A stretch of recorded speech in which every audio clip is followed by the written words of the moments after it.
Data privacy in the current environment reflects the obligations of organisations to collect, use and store and disclose an individual's personal information in compliance with the legal obligations set out in the Privacy Act. Data drives every organisation today to really propel their business forward, whether it's a public or private sector organisation. For years we've been collecting and really building on that concept of big data. Collect the information, we'll work out how to analyse it, probably also work out how to monetize it. In the current world and the use of technology, privacy issues have become enormously greater than they ever were before. Data privacy is now around three key themes. One's surveillance, one's how we see and can adapt personal identities, and the other one is around trust. How do we trust an organisation with our data, or actually move data between organisations? Every one of us who uses social media or any other online service is aware of the concerns that we might have about our own privacy,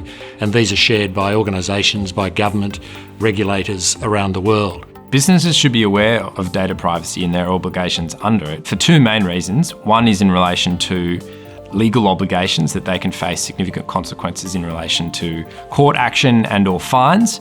And the second reason is in relation to consumer confidence in terms of engaging with that company. With reputation, it could potentially close your business down. If someone knows you've disclosed a lot of personal information, then who's going to trust you? You need to understand that most data breaches occur through human error, so you need a managed program. So put the right safeguards in place, have the right process around, one, what is it that we actually hold? Two, how do we store it? How do we process it? How do we use it?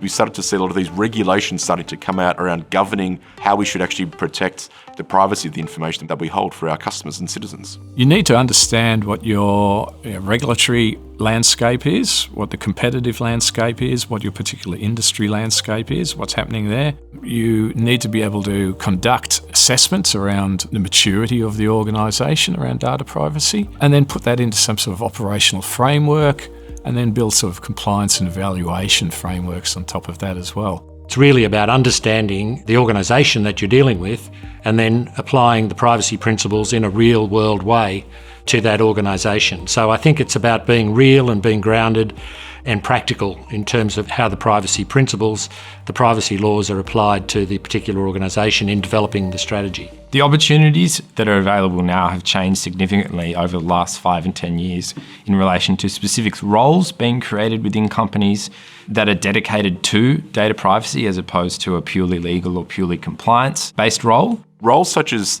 the Chief Data Officer, the Chief Privacy Officer are still relatively new, but they're also growing at a pretty decent rate. We're starting to see a lot of organisations thinking about how they should protect their information. What are the privacy regulations that they need to adhere to? You could be in sales, for instance, and still take this because you're interacting with people and you're building that customer trust up. The value is embedding it in your actual practice, right from leadership right down to even someone in customer service will get value from understanding more about privacy.